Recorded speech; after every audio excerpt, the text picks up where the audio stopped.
Direito Civil, Pessoas e Bens, Unidade 4, Apresentação de Trabalhos. Grupo Tema 5, Plínio, Lucas Elesiane, Lucas Barbosa, Joilson Osíris. Checando aqui, câmera tá ok, ativar mudo tá ok, compartilhamento de tela tá ok, gravação tá perfeito. Vamos lá.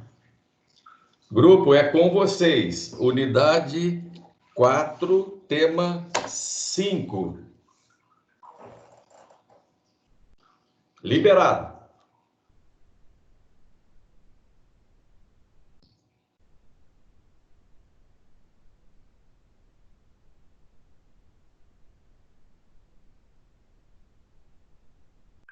Bom dia. Acho que o áudio do print está desligado, hein? Bom dia, Joilson. É isso mesmo. Desculpa aí. Eu desliguei aqui para fazer uma ligação e esqueci de ligar. Novamente aí.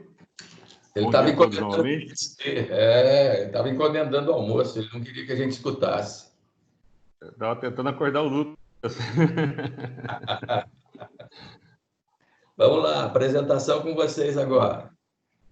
Vamos lá. A gente vai falar da Lei 13.874 de 2019 e o impacto dessa lei no Código Civil.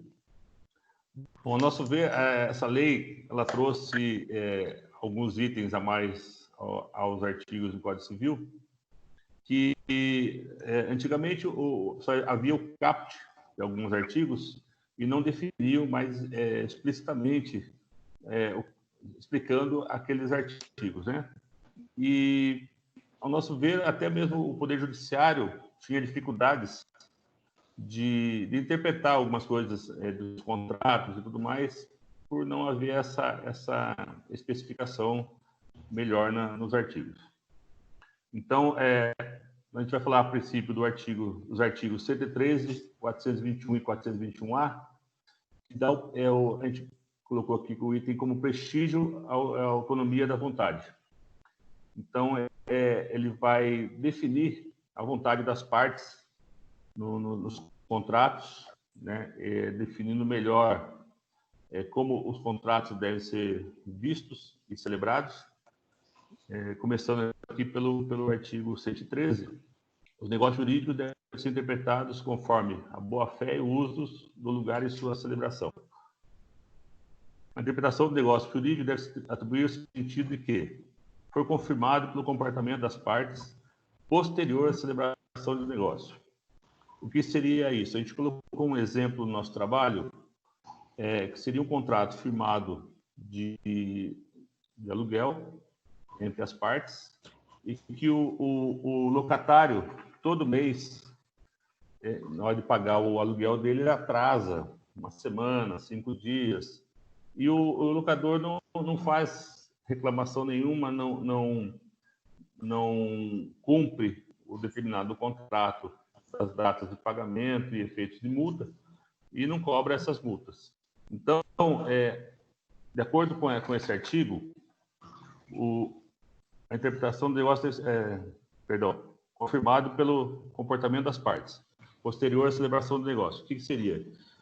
Após a celebração do negócio, essa maneira de pagar o aluguel atrasado, sem a reclamação do locador, torna-se uma coisa normal. Não é visto mais para que ele possa reclamar posteriormente, depois do final do contrato, dos juros e multas atrasados daqueles datas que não foram pagas. Então, seria essa interpretação do parágrafo 1º, inciso 1. Inciso 2. Corresponder a usos, costumes e práticas de mercado relativo ao negócio. Um exemplo aqui que eu coloquei, eu não lembro se eu coloquei no trabalho, mas é um exemplo que eu tinha discutido com os colegas, seria aqueles contratos firmados na região de produção de soja, por exemplo. Lá, eles negociam por sacas de soja. Então, é o uso e costume deles. Eles fazem o negócio, fazem o contrato através da produção em quantidades de sacas. né? Esse é um exemplo nosso. Corresponder sempre à boa-fé, em todos os parágrafos aqui e incisos, sempre na elaboração do contrato, haver a boa-fé de ambas as partes, né? E for o mais benéfico a parte que não redigiu o dispositivo. Então, numa discussão eventual de contrato, aquele que não redigiu o contrato, que somente aceitou as cláusulas, numa discussão sempre vai ser mais benéfico a ele, porque não foi imposto, porque ele aceitou, mas não foi redigido o contrato, e o juiz vai olhar sempre que beneficia a parte que não redigiu o contrato. A segunda parte, nós vamos falar do artigo 421 e 421-A, que ele também ele envolve a boa-fé, a maneira de redigir o contrato para que não haja conflitos posteriores, né? Então, 421 diz que a liberdade contratual será exercida nos limites da função social do contrato. O parágrafo único que foi incluído aqui nessa lei, ela fala: nas relações contratuais privadas prevalecerão o princípio da intervenção mínima e excepcionalidade da revisão contratual. O que é isso?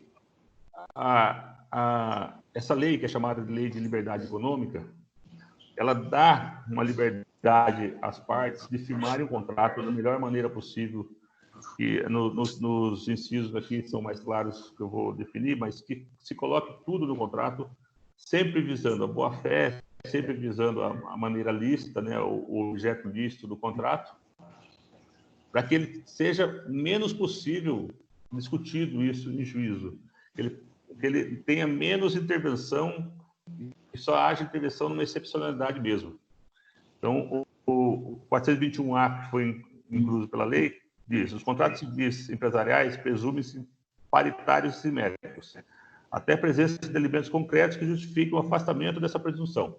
Então, foi o que eu falei: menos intervenção, menos discussão em cima do contrato, observando sempre que houve essa boa-fé, que as partes entraram em acordo pelos costumes ou pela maneira que foi redigido na época, e que venha a ser menos discutido. Ressalvados os regimes jurídicos previstos na lei, garantido também que, o inciso 1, as partes negociantes poderão estabelecer parâmetros objetivos para a interpretação das cláusulas negociais e seus pressupostos de revisão e solução. Então, o contrato que vai ser firmado, ele tem que já estar definido entre as partes, os artigos, a maneira como será concebido esse contrato, como será firmado e como terminará essa contratação entre as partes, e sempre prevendo a alocação de riscos definida pelas partes a ser respeitada. Aquele exemplo que eu dei do negócio com a soja, por exemplo, de colocar a soja sacas de soja como pagamento, existe o risco da safra não dar certo, de acontecer alguma coisa natural que venha atrapalhar e a produção não seja aquilo que foi contratado. Então, essa é uma alocação de risco que ela tem que ter no contrato. E isso tem que ser respeitado pelas partes. Então, ela define bem aqui, entre as cláusulas, que a alocação de risco, infelizmente, para uma das partes, vai ter que ser respeitada. Pelas duas, no caso, né? A revisão contratual ocorrerá de maneira excepcional e limitada. Mais uma vez, o texto diz que o respeito ao contrato é o primordial entre as partes. Que não tenha essa revisão. A revisão seria uma ação judicial, uma discussão judicial. Então, isso tem que ser de maneira excepcional e limitada, né? Não pode extrapolar o que está no contrato, a não ser que o contrato contenha vícios que venham realmente a prejudicar alguma das partes. O que eu me perdi?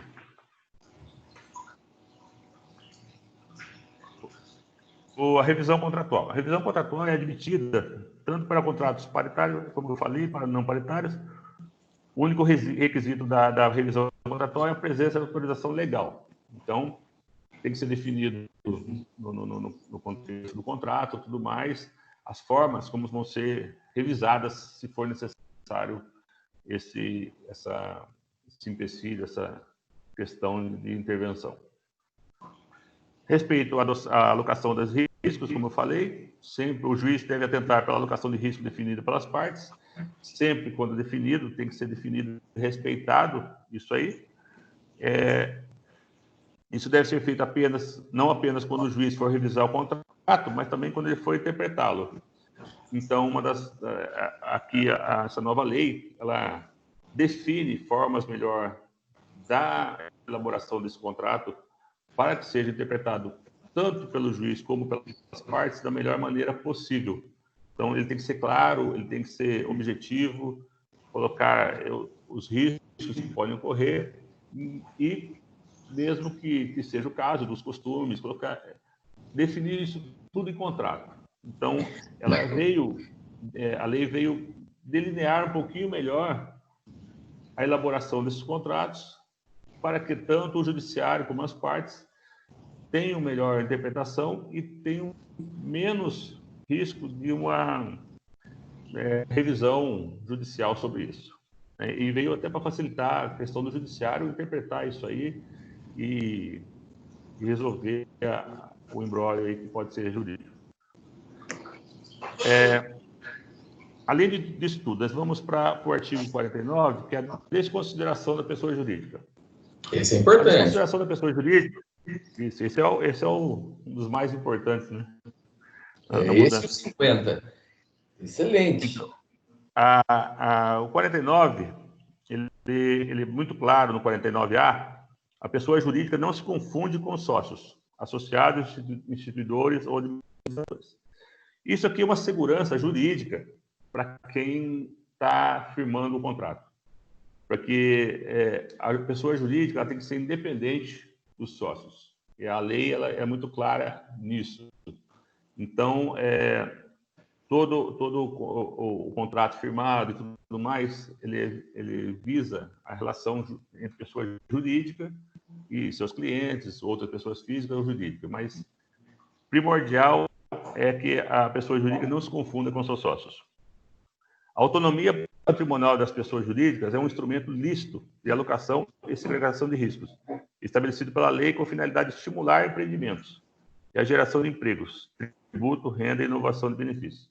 Então, se não houver essa segurança jurídica, fica difícil de você firmar o contrato e ter uma certeza que você não vai ser enganado, ludibriado pela parte que tem essa vontade. Então, e vice-versa, que a pessoa física ela não confunda o patrimônio dela com o da jurídica e venha a sofrer sanções por causa de um erro administrativo da sua empresa, né? O artigo 50. Em caso de abuso da personalidade jurídica, caracterizada pelo desvio de finalidade, confusão patrimonial, pode o juiz, a requerimento da parte ou do Ministério Público, quando lhe couber, intervir no processo, desconsiderá-la para que os efeitos e certas e determinadas relações e obrigações sejam estendidos a bens particulares dos administradores e sócios da pessoa jurídica. O que vem ser a isso? Aqui ela especifica melhor, né? Ela não existia esses parágrafos, não tinham no Código Civil, declarando o que é essa confusão, o que é essa mistura do bem, do patrimônio jurídico com o físico. Então, no parágrafo 1º diz: para fins dispostos nesse artigo, desvio de finalidade é a utilização da pessoa jurídica com o propósito de lesar credores e para a prática de ilícitos de qualquer natureza. Então, a gente sabe que existem muitas pessoas de má fé que abrem empresas, que criam pessoas jurídicas com o intuito somente de lesar outras pessoas. Então, quando for verificado que há dolo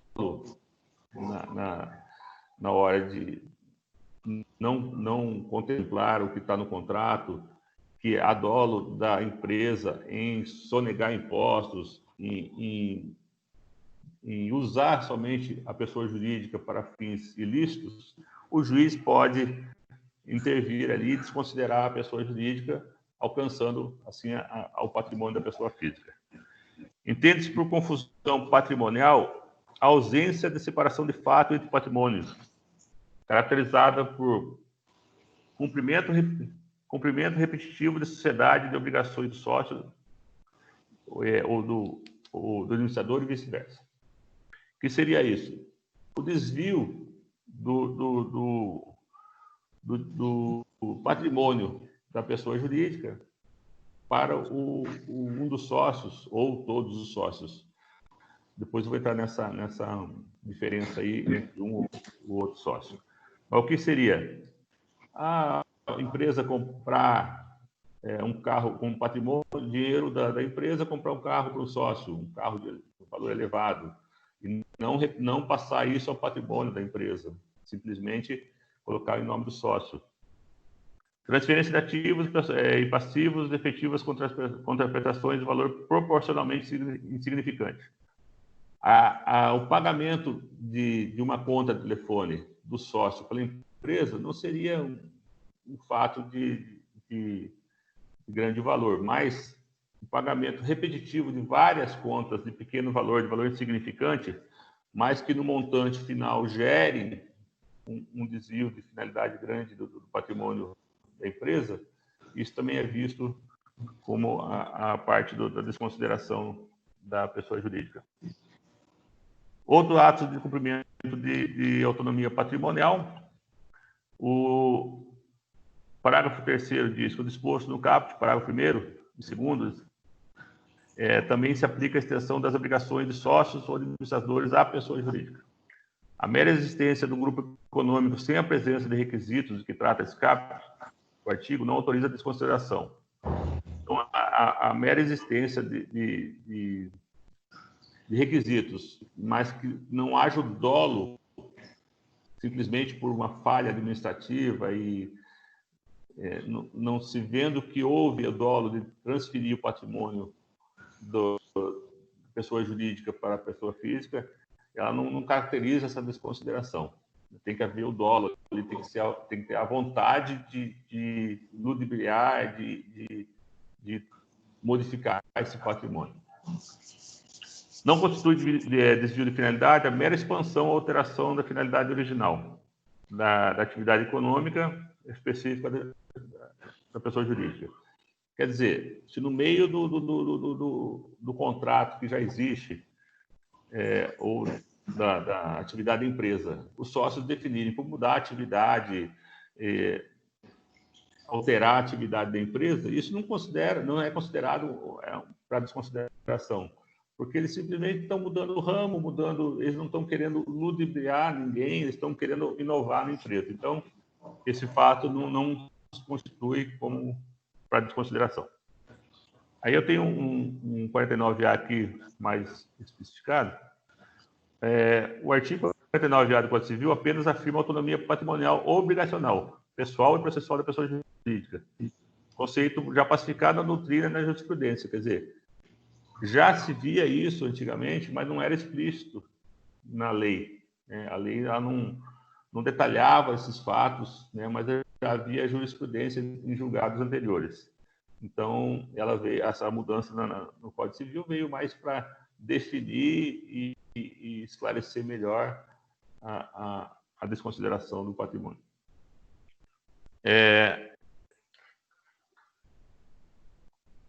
Só um minutinho que eu já me perdi aqui de novo nos papéis.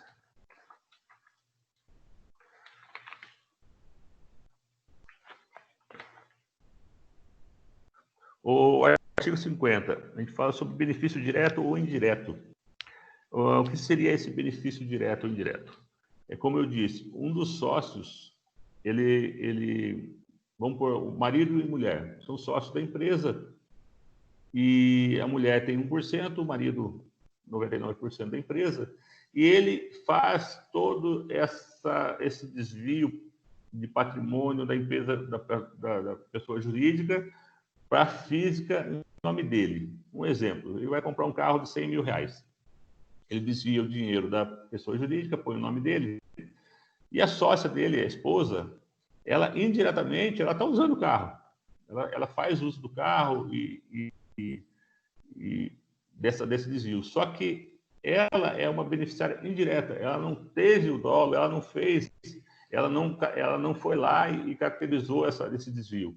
Então, isso não vai chegar na hora se houver uma descaracterização da pessoa jurídica, o patrimônio dela, da pessoa física, não vai ser mexido, não vai ser desconsiderado, porque ela foi indiretamente beneficiada desse fato que o marido sócio fez.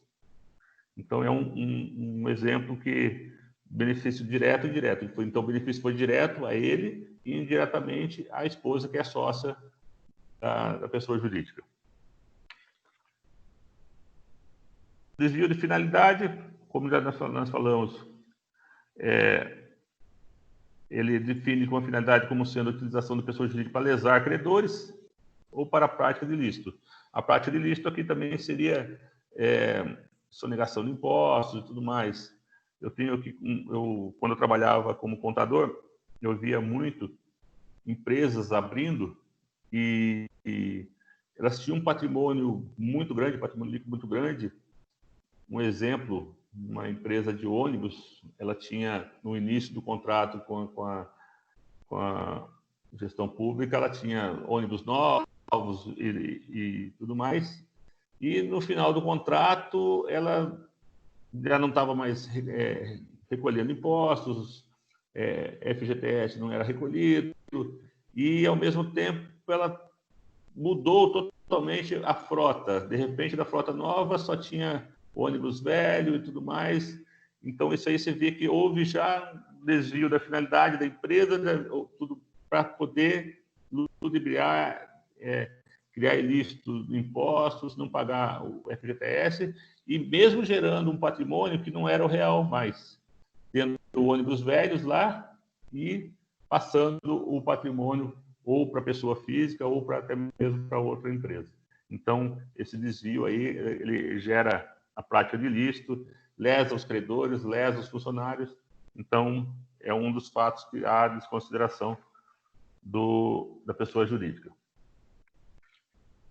A confusão patrimonial, nós já falamos, né, que é comprar bens em nome da pessoa física e usando o patrimônio da pessoa jurídica, né, lesando o cofre da empresa e passando tudo isso para a pessoa física. Isso aí, o que acontece?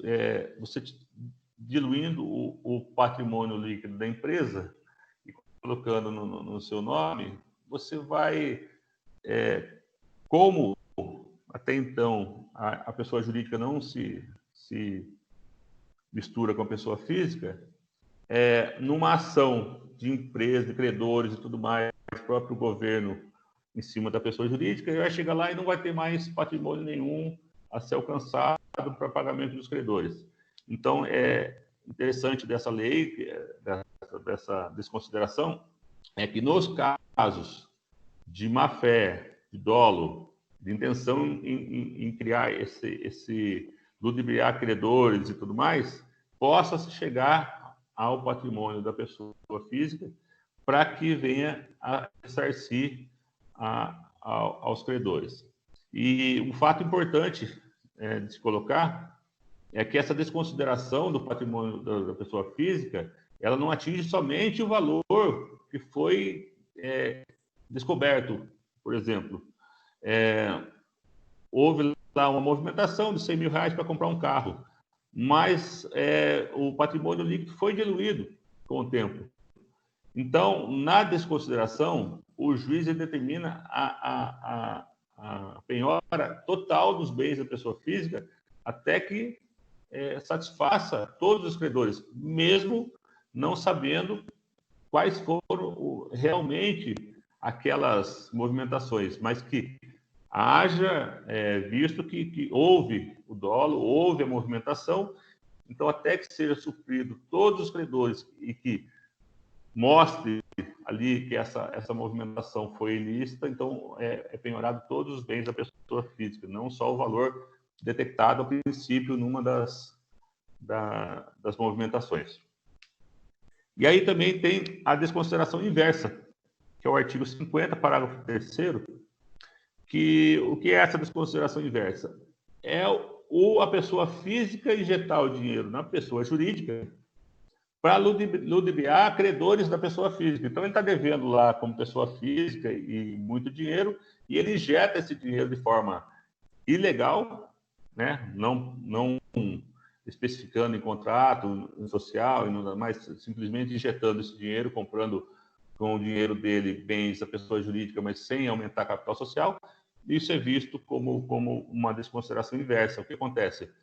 As pessoas podem entrar solicitando o patrimônio da pessoa jurídica, visto que ele quis fazer limpar o dinheiro, lavar o dinheiro dele na pessoa jurídica.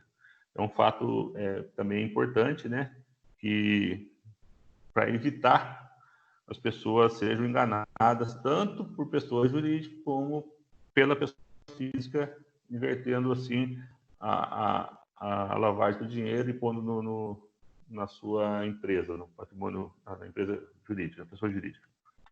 Aí há outras alterações no Código Civil, a Lei 13.874, que é a desconsideração da personalidade da EIRELI, que é uma empresa individual, e algumas... os fatos são os mesmos, a maneira de se verificar é a mesma, e também a alteração no direito notorial, que seria o registro das empresas. Empresa limitada, hoje, conforme... Antigamente, a empresa limitada tinha que ter 2 sócios, agora você pode ter um sócio só. Então, mas são fatos que mudaram o registro das empresas. É você transformar uma empresa individual para empresa limitada, mesmo que não haja outro sócio, você pode fazer isso. Então, essas foram as alterações mais sensíveis na lei de incentivo aí à economia. É mais ou menos isso, professor. Eu resumi o trabalho, né, que ele ficou bem amplo, mas se alguém quiser colocar mais algum ponto aí. Parabéns, Plínio. Vocabulário maravilhoso.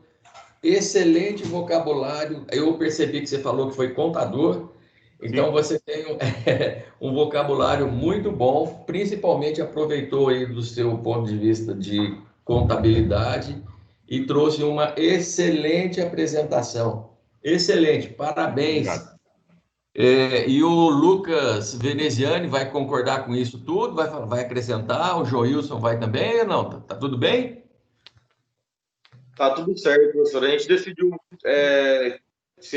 como ele se propôs a apresentar, porque ele tem muita facilidade já nesse tema, né? Por ter sido contador. Daí fica mais claro com ele apresentando o trabalho. Aí todo mundo montou, resumiu e ele apresentou.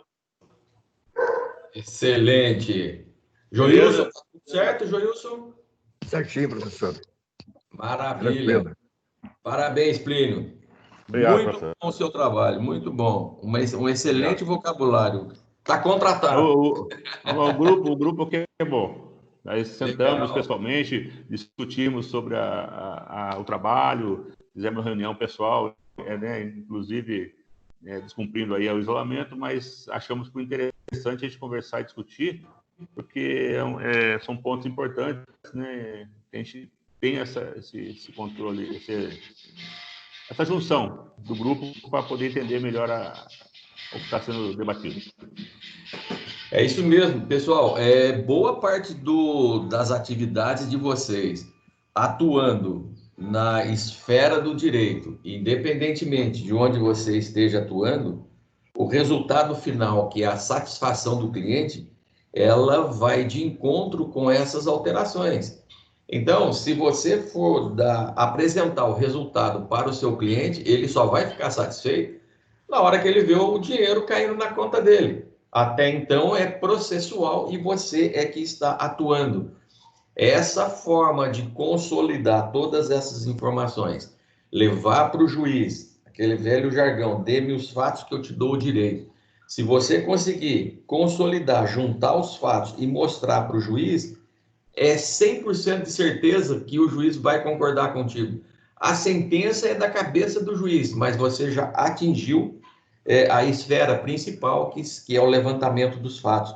E se você conseguir dominar essa modificação e fazer com que a execução ocorra, a execução de sentença ocorra, e que o dinheiro volte para o seu cliente, é certo que o seu escritório vai, logo no próximo processo, ser reconhecido e dali para frente não tem mais parada. Aumenta demais a quantidade do seu trabalho.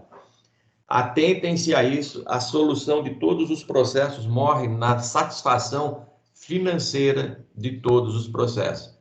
As pessoas reclamam, mas entram no judiciário porque elas querem a satisfação financeira, querem o retorno financeiro. E não é possível conseguir isso se a gente não conseguir provar de onde virá o dinheiro.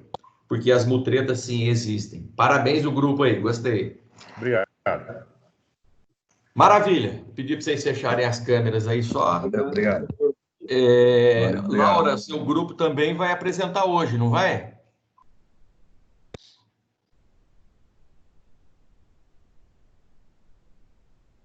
Laura? Vai sim, professor. A única questão é que só tem... Oi, tá me escutando? Só tem você, por enquanto? Então, professor, vou apresentar sim. Tá. Qual que é o seu tema, Laura? Só tem eu. Tá. Isso. Aí as meninas mandaram o áudio. Não tem problema. Qual que é o seu tema?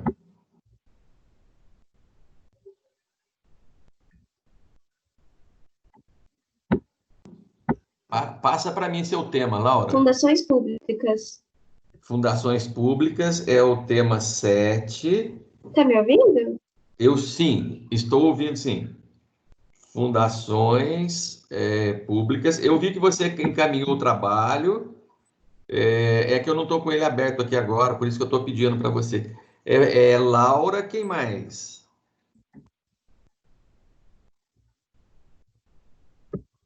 A Joyce. Ok.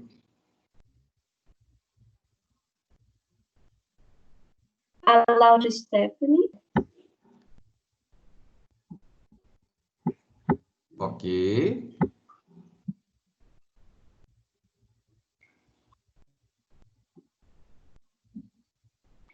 E a Camila. E a Camila. Então, as meninas já encaminharam para você o áudio.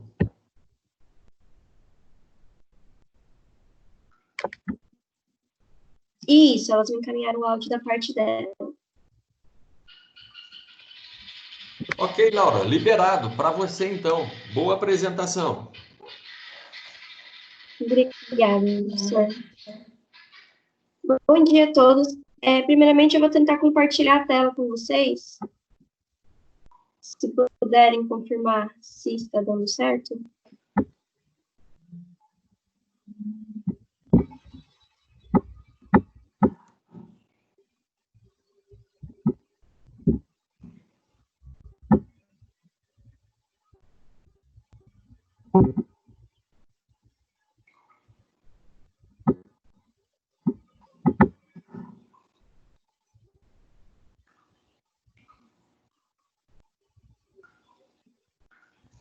Talvez você tenha que abrir a sua câmera e inverter ela. Vocês estão conseguindo ver a minha tela?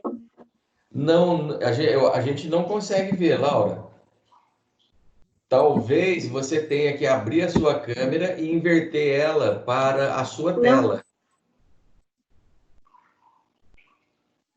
Você está com a câmera fechada.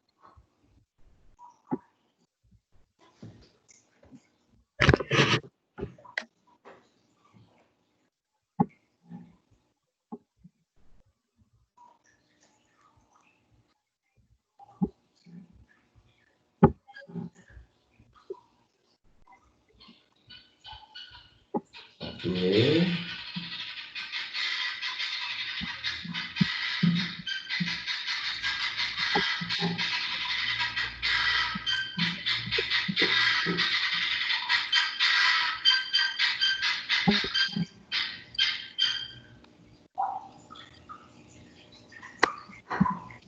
Ok. Agora tá certo? Sim, perfeito. Tá bem. O trabalho vai começar, então, com a Camila.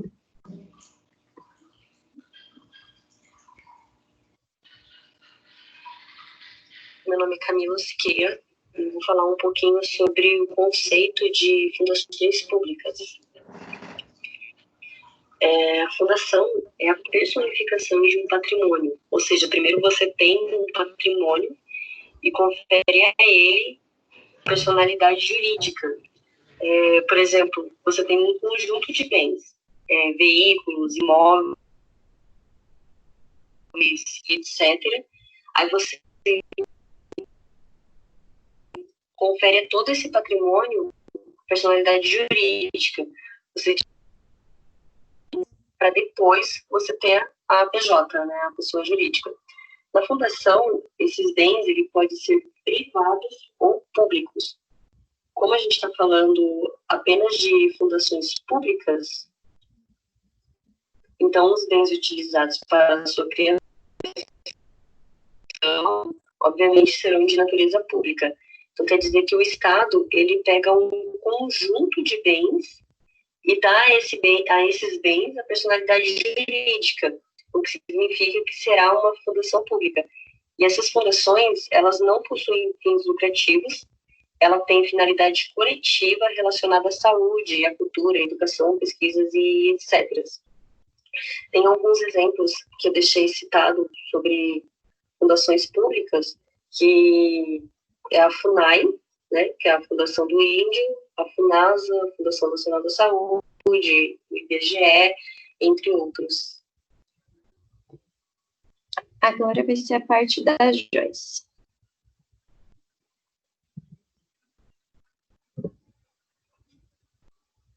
Então, Laura, as fundações públicas elas foram criadas com o objetivo de exercer atividades sociais, tá? E sem fins lucrativos. Elas foram constituídas para um fim de interesse público, o que entra como exemplo educação, saúde, cultura e pesquisa. O que a gente pode tirar como exemplo é o IBGE, né, que é o Instituto de Pesquisa Público. E tem também o FUNAI, o FUNARTE, e podem ser pessoas jurídicas de direito privado ou público, tá? Agora vem a minha parte, que são as características das fundações. As fundações, as entidades administrativas, elas se vinculam com o Ministério. E elas têm competência para adequar a principal atividade.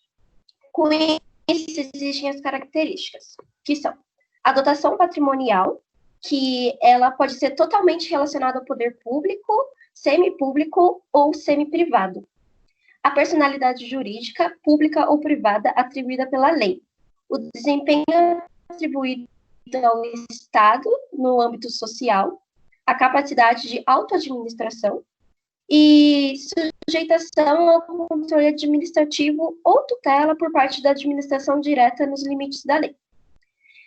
Referente à terceira característica, que é o desempenho atribuído pelo Estado, ele precisa ser atribuído no âmbito social, para esclarecer e corresponder às descentralizações de atividades, a forma adequada para o desempenho das funções, e essas funções têm como a saúde, a educação cultural, meio ambiente, assistência, entre vários outros benefícios que são para terceiros, não para a própria fundação, como já dito.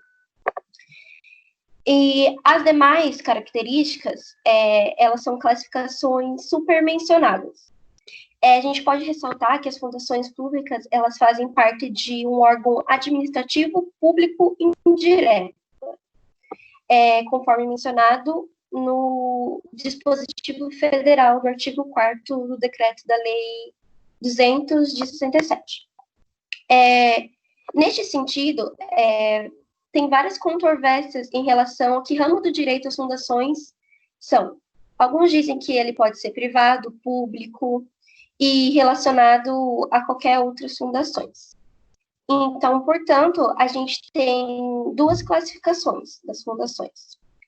Aquela que se defende a natureza privatística de todas as fundações públicas instituídas pelo poder público, e também tem aquela que relaciona a existência das fundações com a personalidade pública e privada, sendo a primeira com modalidade de autarquia, pois elas precisam ser autarquias. Só que autarquias não têm o mesmo significado das fundações. Agora vem a parte da Laura Stephanie. Meu nome é Laura Stephanie Lemos e a minha parte do trabalho é sobre os requisitos das fundações públicas. Os requisitos iniciam com o registro de seu estatuto social e da ata da reunião de constituição exercida pelo Conselho de Administração, com a eleição da primeira diretoria no cartório de títulos e documentos de pessoas jurídicas. Bem, com este registro já em mãos, a fundação passa a ter plena capacidade legal, ou seja, ela tem a condição para contratar, empregar, firmar parcerias, entre outros. Ela passa a ter direitos e obrigações. Logo em seguida, ela precisa ter o CNPJ, o registro municipal e outros registros essenciais de acordo com sua área de atuação. Logo após, a entidade deve buscar imunidade tributária, isenções, qualificações, títulos, certificados e parcerias com entidades privadas e públicas, com o objetivo de colher recursos para a manutenção de suas atividades. Posteriormente, já com a constituição da fundação, é necessário manter a contabilidade atualizada, apresentando periodicamente as declarações obrigatórias aos órgãos de controle e fiscalização. Bom, resumidamente, é isso, professor. Fundações públicas, elas são fundações que não têm benefícios para si próprios, mas sim para a comunidade, e precisa de órgãos competentes. Alguma pergunta? Ok, Laura, parabéns. Parabéns também aí pelo vocabulário. É possível observar que você leu bastante, que você pesquisou bastante e angariou um vocabulário condizente com a apresentação. Fiquei feliz, parabéns. Essa turma é muito boa. Estão aí descobrindo pessoas excelentes mesmo. Então, eu dou parabéns ao grupo, conseguiram aí juntar o áudio, passaram para a Laura, atingiram o objetivo. É sensacional. Grupo, mais uma vez, parabéns para vocês. Muito obrigada, professor. Quero ver quem mais que tem aí que não apresentou. Quem está faltando apresentar, gente? Por enquanto, apresentaram 1, 2, 3, 4, 5 grupos. A Kelly, o Adriano, a Ingrid e a Renata Minas, Dani, Rosana, Silvia e Vander, Edileuza, Gesualdo, Jonathan, Luiz Paulo, Maria Madalena, Plínio, Lucas Veneziane, Lucas Barbosa, Joilson, e a Laura Joyce, a Laura Stephanie e a Camila. Ficou algum grupo de fora? Laura, tem mais alguém aí? Eu achei aqui o grupo 1, 2, 3, 5 e 7. Tem mais algum grupo que ficou pendente? Então, professor, pelo que me passaram, eram só esses mesmo. Ok, perfeito. Perfeito, então.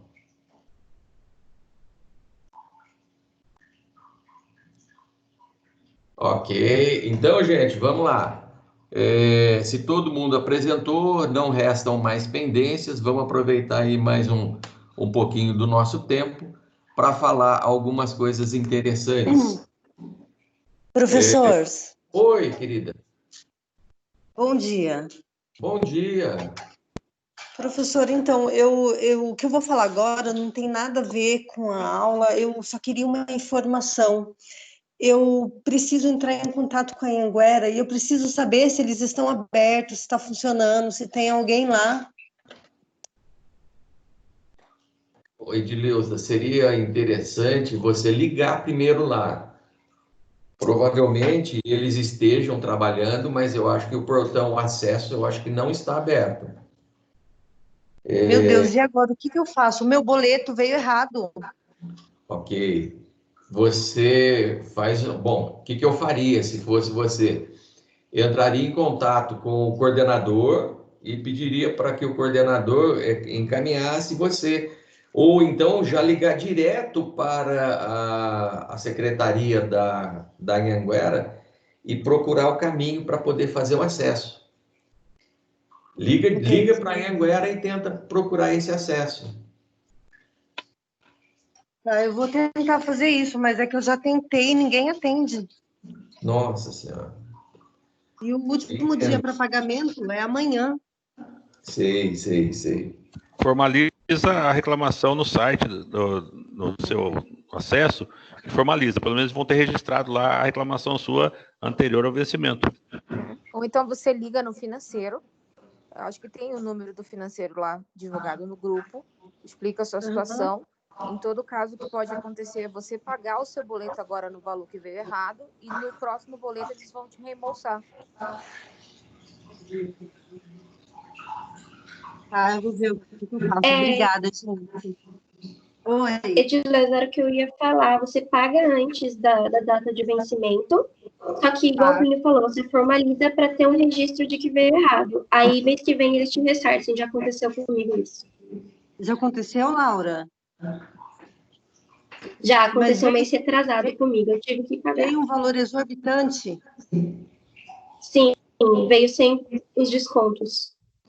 Nossa, o meu veio muito. Nossa. Tá bom, obrigada, viu, Laura? Obrigada, pessoal. Por nada. Ok, excelente, é isso daí. O grupo, ele vai gerando alternativas e a gente vai se inteirando e conhecendo também. Parabéns, grupo, pela informação aos colegas aí. Legal.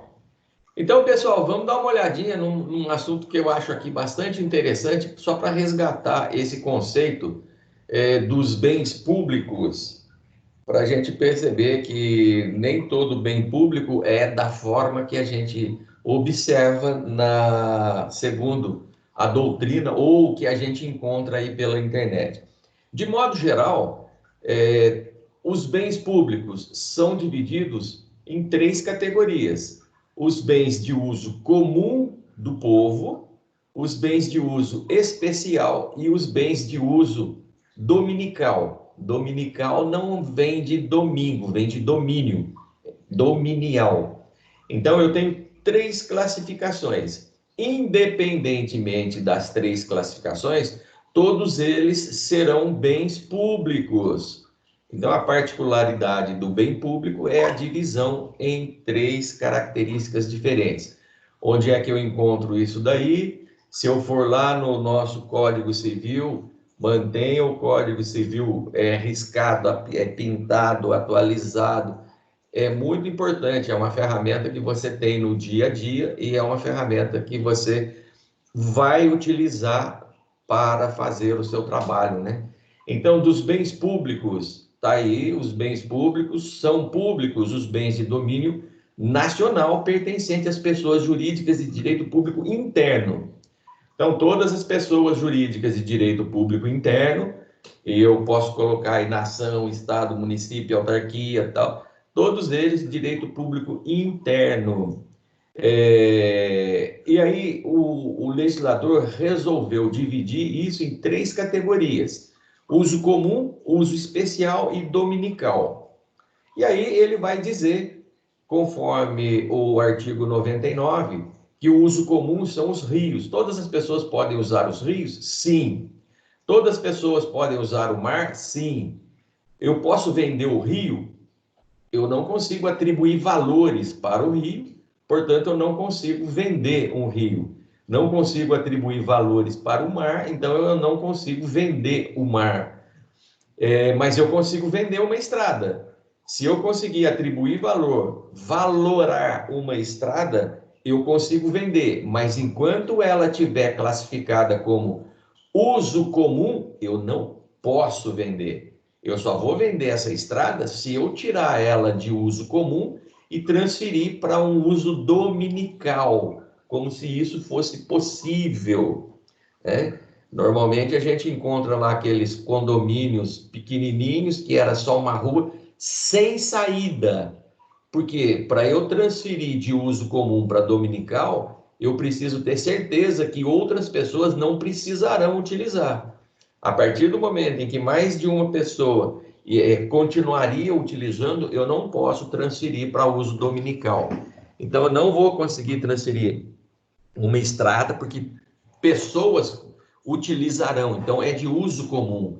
Ruas é de uso comum. Talvez uma rua sem saída, pequenininha, tal, que não interesse para outras pessoas, pode ser transferida para uso dominical. Aí eles vão fechar aquela rua e vão transformar aquilo num pequeno condomínio. Mas talvez ele nem seja vendido, mas seja cedido. Ainda que seja cedido, ele tem que sair de uso comum, vir para dominical, e aí sim a cessão vem como um item dominical. Eu te empresto. Você cuida dessa rua, desse pedacinho de rua, fecha e não interessa para mais ninguém. Por quê?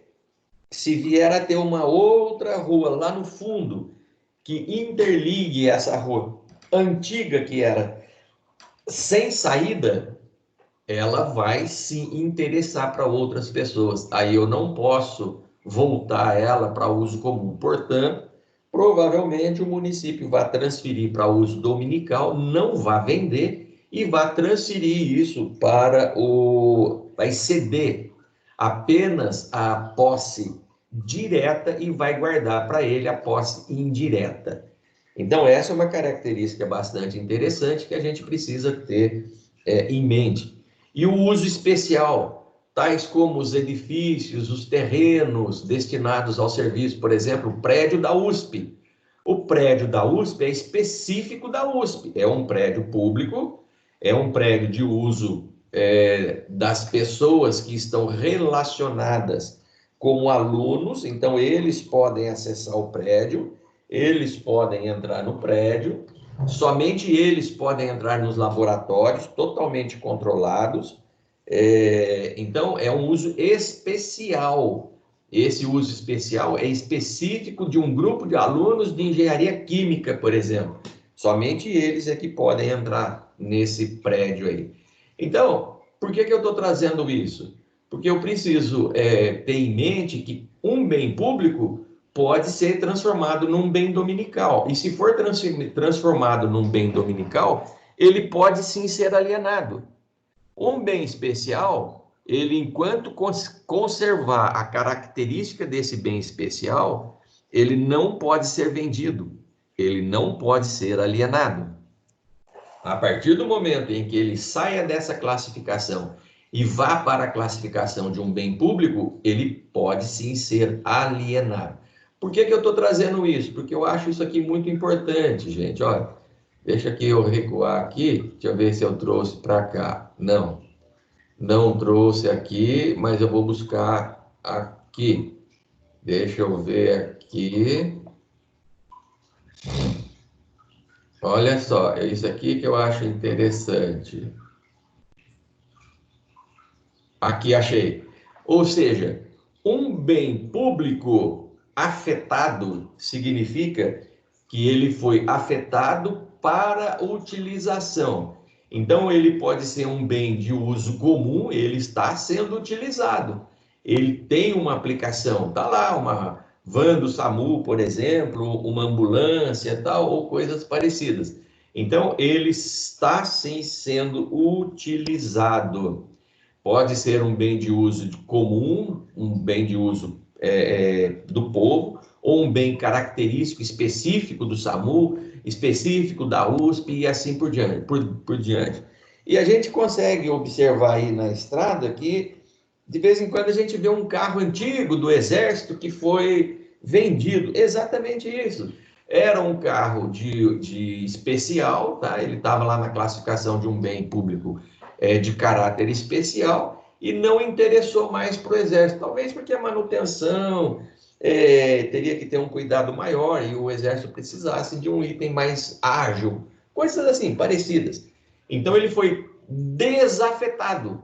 Então, quando o item pertence à característica de afetado e ele não interessa mais para o bem público, ele vai sim ser desafetado. Desafetado. Esse item passa a ser desafetado, ou seja, ele perde a característica de ser um bem de uso especial, perde a característica de ser um bem de uso comum e passa a ser um bem de uso dominical. Quando ele passa para a característica de dominical, ele pode ser vendido. Aí ele pode ser locado, ele pode ser emprestado, ele pode ser cedido e assim por diante. Então, essa é a característica. Todos os itens podem? Sim, desde que o item seja transferido para, ok, desde que o item seja transferido para a característica de dominical. Ainda assim, se ele tiver na característica de dominical, tá lá uma van peguei esse exemplo aqui, do SAMU, e essa van tá parada, mas está sem motor, tá lá disponível para venda. Numa emergência, vai que algum ente da federação, do estado ou do município precise dela. Manda comprar um motor, afeta ela novamente, olha a setinha aqui, afeta ela novamente e destina para um uso específico. Olha, isso aqui vai para a Secretaria da Saúde e tal, e passa a ser utilizado. E aí, quando ele é afetado, isso é tudo por documentação, tudo por decreto, tudo oficializado e tal. Quando ele passa a ser afetado, vai lá, limpa, lava, pinta o veículo, põe um motor novo e ele continua sendo utilizado. Então, esse círculo aqui existe. Essa é uma das características. Por que eu fui buscar isso daqui? Porque se a gente partir para a internet, nós vamos descobrir assim, não se pode vender, usucapir, gravar e penhorar nenhum bem público. Calma, não é bem assim. Eu posso vender um bem público de característica dominical e que seja, segundo a legislação, designado para uma venda. Então, se eu for direto na internet, eu posso cair nessas pegadinhas. Então, eu preciso perceber que isso seja analisado de forma crítica e que a gente consiga segregar algumas informações. Muito bem, retornando aqui, como a gente guardou já essa informação do bem público, como é que eu posso vender, eu trouxe aqui algumas questões que, olha que interessante, nós estamos aí na primeira série, mas ainda que estejamos na primeira série, alguns conceitos já se tornam pertencentes ao nosso léxico. Léxico é o vocabulário que você tem e que começou a partir desse semestre na formação do operador do direito. Então, como advogado, você agora abriu lá no seu cérebro um outro dicionário e esse dicionário começa a ganhar palavrinhas específicas do uso do direito. Então, olha que interessante. Se isso pertence ao seu léxico, olha uma questão que foi da VUNESP, do Tribunal de Justiça de São Paulo, para concurso de juiz. Cara, mas eu estou no primeiro semestre, eu consigo fazer uma questão para juiz? Por isso que eu falo. Eu me lembro lá dos anos 90, quando eu comecei a estudar o direito, os professores lá já me falavam o seguinte, olha, cada semestre você pega um quadradinho da colcha de retalho e alinhava. Quando você terminar o último semestre, cada matéria que você passou por ela é um quadradinho da colcha de retalho. E se você conseguir alinhavar todos eles, mas toda hora olhando para a colcha e interpretando o que a colcha representa no seu conhecimento, você percebe que você se tornou um doutor realmente em cada um dos pedacinhos. Então, se isso não volta mais, e essa questão ela está relacionada com o nosso dia a dia e é uma questão de juiz, eu posso já resolver. Então, vamos imaginar o seguinte, ó, os edifícios, pronto, encontrei aqui uma característica específica, edifício, em que se encontram sediados o Tribunal de Justiça. Outra característica, o edifício do tribunal. Então, é um edifício de uso comum? Não. É um tribunal de uso específico. Está lá, é só o tribunal que pode usar aquele prédio.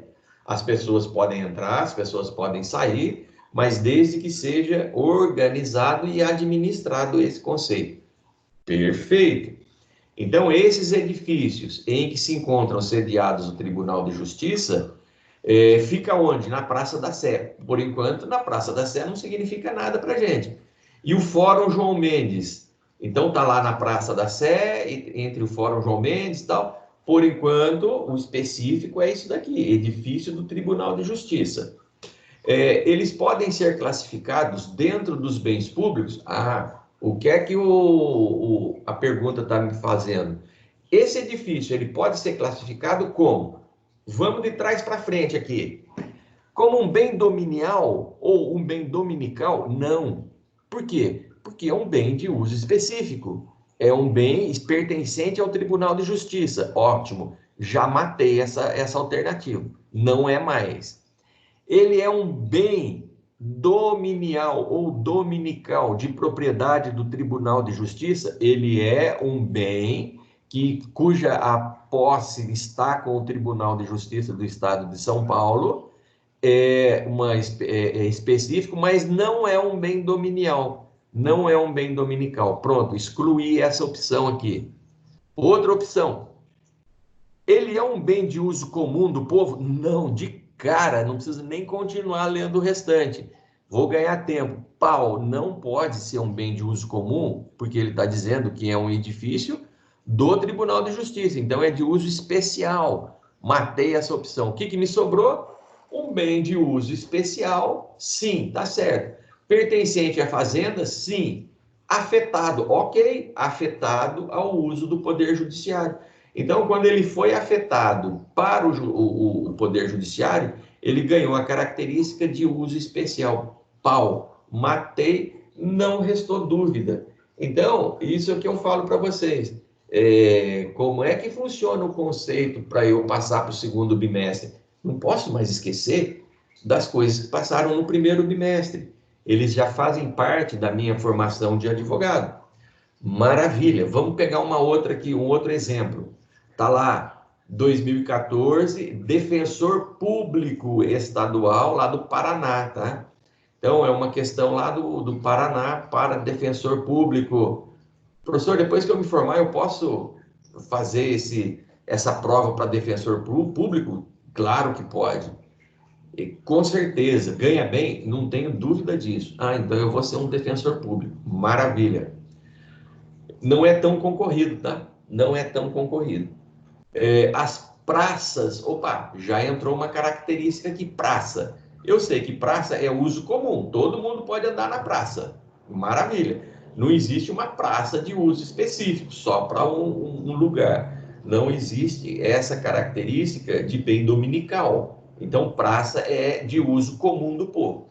Então, as praças são bens públicos? Sim. Então, isso também é importante. As praças são bens públicos. Agora, olha só. As praças são bens públicos de uso especial? Não. Ela não é um uso especial, ela é um uso público, de comum do povo. Então, só aqui eu já matei essa opção. Não precisaria nem ler mais, mas nela somente se pode contemplar a natureza, independente disso. Sua utilização depende de autorização? De jeito nenhum. Se é uma praça e é de uso comum, eu posso entrar na praça porque ela é um bem público de uso comum. Então, eu posso utilizar a praça. A não ser que a própria administração pública admita que, olha, nessa época do Covid, tranca a praça, põe tapume. Ninguém pode acessar, não porque é a praça, por causa de uma característica especial, que é a segregação social por causa do Covid. Perfeito. Excluímos já essa possibilidade, mas a praça continuou de uso comum do povo. Olha que interessante. Outra aqui que eu achei bastante interessante. Procurador do Estado, substituto. Bom, agora eu vou fazer uma prova, CESP, Procurador do Estado. Vamos lá, vamos imaginar. A pergunta está falando o seguinte: o governo do estado do Piauí, ele pretende construir no centro da cidade de Teresina um novo prédio. Ok, vou construir um novo prédio. Por enquanto, tudo bem. E a única área ali disponível é uma praça. Opa, é uma praça, considerada bem de uso comum do povo. Isso é verdade. Então, praça é de uso comum.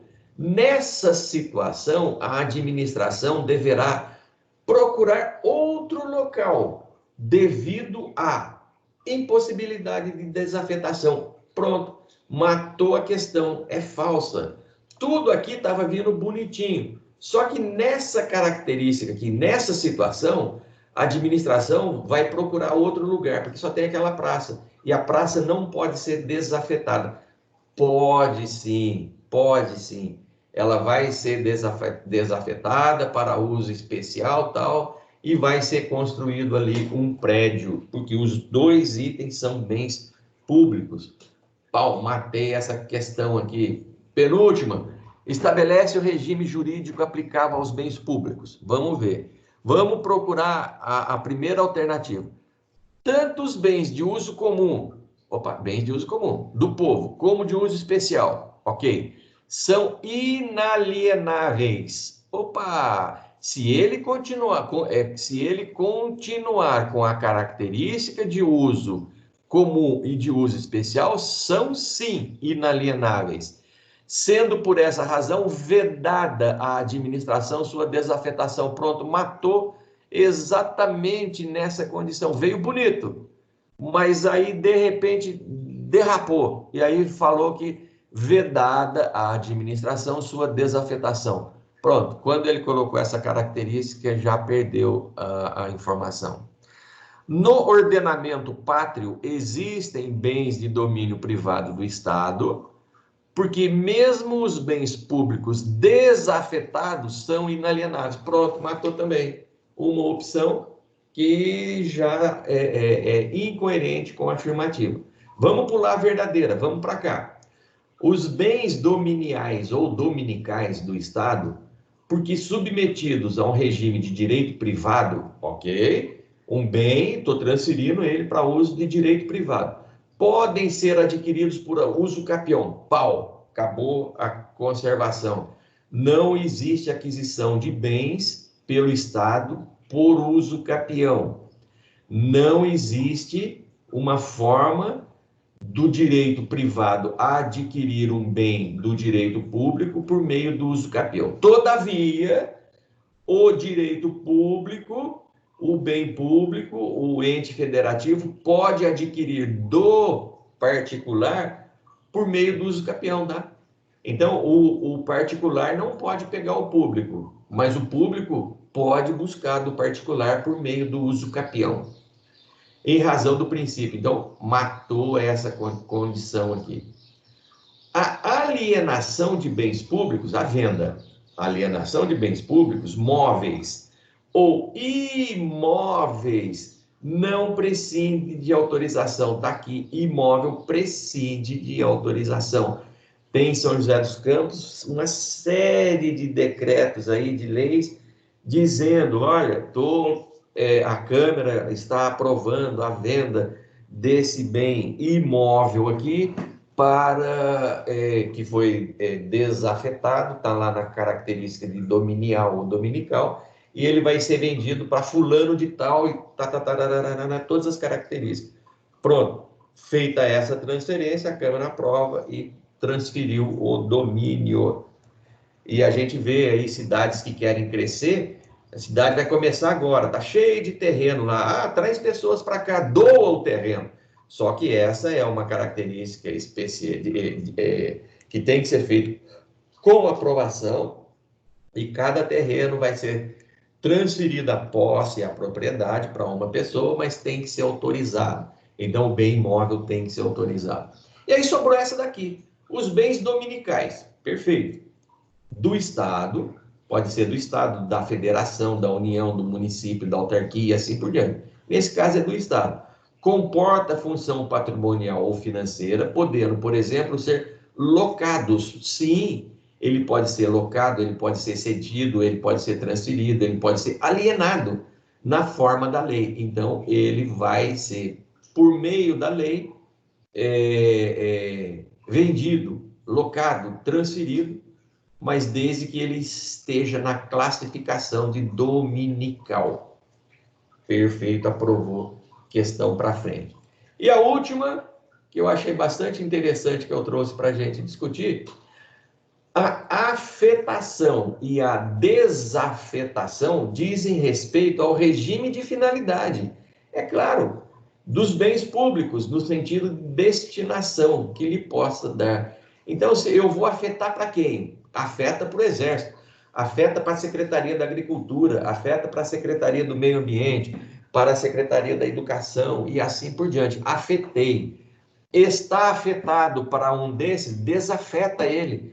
Desafeta, transfere ele para um bem dominical, e aí, dali para frente, vai ser transferida a propriedade ou a posse e tal, para uma pessoa privada. Então, pode ser vendido, sim. Então, quando eu falo da afetação e desafetação, eu estou falando da finalidade do bem público no sentido de destinar, de dar sentido, de dar caminho. E outra aqui é Tribunal de Justiça de Minas Gerais, serviço de notas e serviço de registro, serviço de notas e serviço de registro. Os mares, as praias, os rios e as estradas, as ruas e as praças são exemplos de bens de uso comum do povo ou de domínio público. Perfeito. Uma questão bem simples para quem estiver fazendo aí a prova de notarial, lá no cartório de registro. Passou, olhou a questão, aprovou, não tem dúvida nenhuma, vai para frente. Os imóveis pertencentes à Petrobras, estou falando da Petrobras, Sociedade de Economia Mista Federal, ok, Sociedade de Economia Mista Federal, são considerados bens públicos desde que situados no território nacional. Então, eu vou lá e falo assim, olha, a Petrobras fez um prédio lá na Bolívia. De quem é o prédio? Da Petrobras.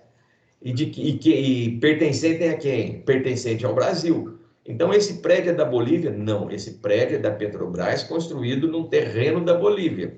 Se a Bolívia cedeu o terreno, entregou o terreno para a Petrobras, aquele prédio continua sendo da Petrobras. Não se pode misturar essa característica, não se pode misturar essa tendência. E se a Bolívia tomar, ok? A Bolívia vai se manifestar e vai dizer, ó, a partir de hoje, eu estou repatriando o meu terreno e tudo que está em cima dele. Então, eu estou pegando esse prédio. Abriu uma discussão política entre Brasil e Bolívia. Como é que vai ser resolvido? É outra esfera. Compete a gente entender exatamente onde as coisas se separam, qual é o divisor de águas. Muito bem, pessoal. Retornando aqui, eu avancei um pouquinho, exatamente, já são 10 para as 10, exatamente porque hoje eu reservei para a apresentação dos grupos. Não existe mais grupos pendentes, não existe mais pessoas que não apresentaram, portanto, daqui para frente eu já posso lançar as notas das pessoas referente aos grupos. Então, estamos fechando agora os trabalhos com apresentação, já que não falta ninguém, está todo mundo liberado, está todo mundo aprovado, todo mundo já fez a apresentação. As notas são excelentes, as pessoas são excelentes. Achei maravilhoso a apresentação dos grupos da semana passada e desse grupo. Parabéns a essa turma aí. Vou abrir aqui um pouquinho para falar oi para vocês. Estamos juntos. E lembrando aí, pessoal, a partir de hoje, dia 4, começam as provas da disciplina interativa.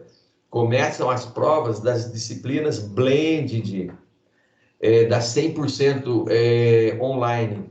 Então, vocês têm aí dia 4, 5, até acho que o dia, deixa eu conferir aqui, até o dia 12. Então, começa hoje, amanhã, segunda, terça, quarta, quinta e sexta, o período para essas provas interativas, provas blended e assim por diante. Provas que vocês fazem utilizando aí o meio online especificamente. E a partir do dia 15 começam as nossas provas, que são as nossas provas presenciais.